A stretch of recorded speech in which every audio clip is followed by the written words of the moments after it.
Hey YouTube, it's Matt with Olympus Reptiles, and today it is time for a snake cleaning.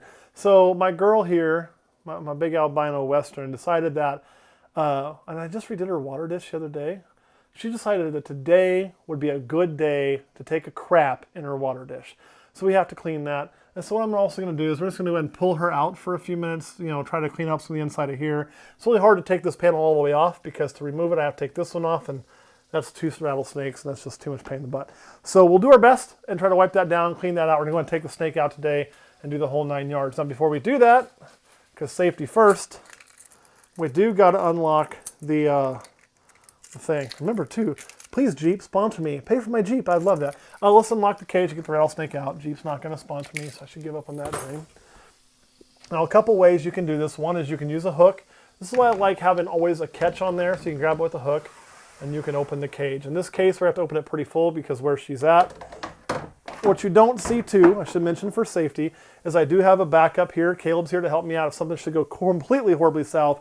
And I also do have a pair of tongs if the snake were to hit the floor. But we're going to come here and just try to get a hook on her. This is also why I don't have my Gaboon Viper up this high.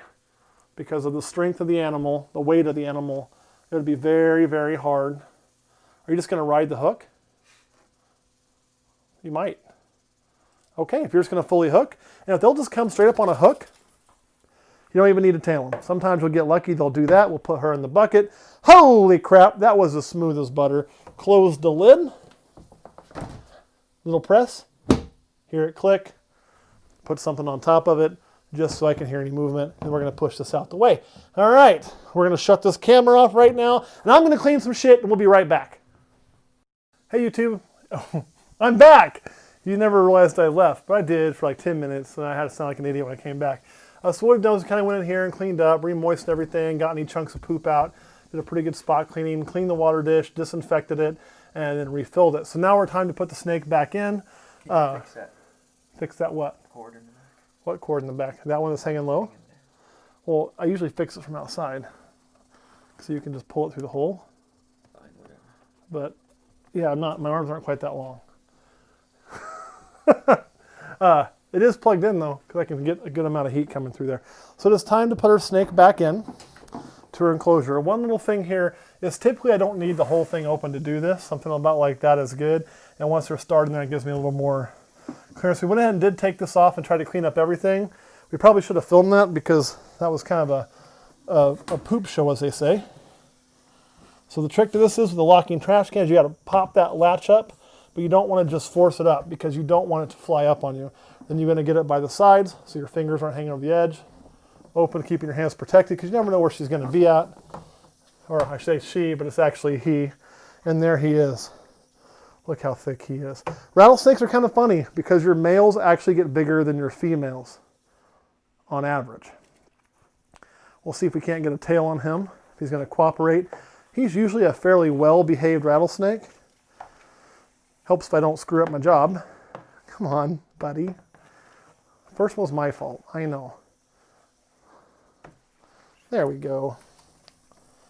Whoop. This way you can see him. You're going to kind of, don't knock the trash can over. So there he is. So you can kind of get an idea of his length, how big he is.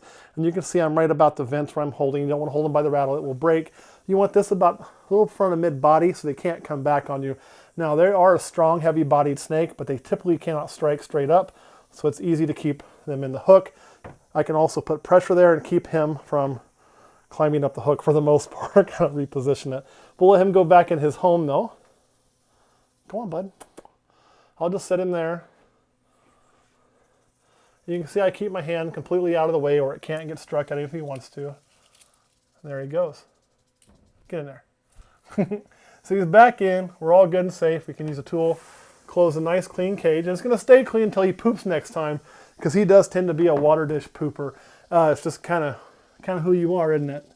Now he's only ever had a strike at me one time, but even though he's always been a pretty chill snake, unlike old Red here, you can still never count on that because the day will come when you let your guard down if you're not paying attention to where your holds is or what you're doing, and you put yourself at too much risk. There's always risk keeping these. I want to stress that. There's never a risk-free keeping a rattlesnake. Anytime you have an animal that can seriously hurt you or kill you, there is risk. I don't care if it's one of these or a pit bull. You can have the nicest pit bull in the world, but you happen to have an animal, whether it's pit bull, Great Dane, whatever, that has the strength to do some damage if it chose to. If the snake chooses to, it can do massive amounts of damage to me in a very short time, way worse than most dogs. So you can never let your guard down when you work with it, just because if something doesn't go right and you get bit as a keeper. I want to stress this. If you choose to keep these and you get bit, it's your own damn fault. Okay? And this is coming from a guy who keeps rattlesnakes. It's your own damn fault. The reason I say that is if that snake bites me, it's because, one, I chose to put it in my house. And two, I gave it the opportunity to do so. If I'm doing my job and doing it well, I'll never give it an opportunity. Does that mean I'm going to give it a chance? Yes, because I'm not perfect, neither is anybody else.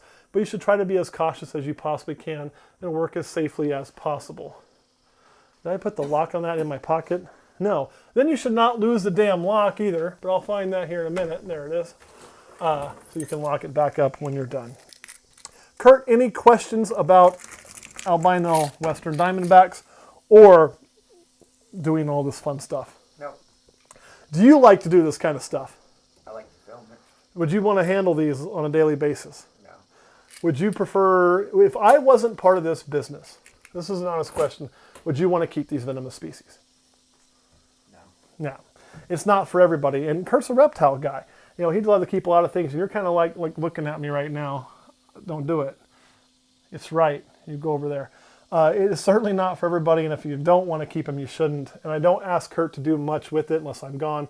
But I will tell you, Kurt is actually very capable. I've seen him work these. He does a good job, but it's still something he only does because it's part of our business, and he does for me more than anything. So that's all I got, guys. I'm going to hop up off of here. Hopefully, if you choose to get to the venomous hobby, you choose to do it safely, and you go in with your eyes wide open and not wide shut as to the consequences that can happen, not just for you, but for all the other keepers in this hobby. All right, guys, thanks for watching. And on Patreon, we're going to go clean another one that needs cleaning because Reaper's taking a bunch of poops. So for Patreon, we're going to take Reaper out, show you an update on him, and do a little cleaning up for you guys with him. All right, guys, thanks for watching. We'll see you next time.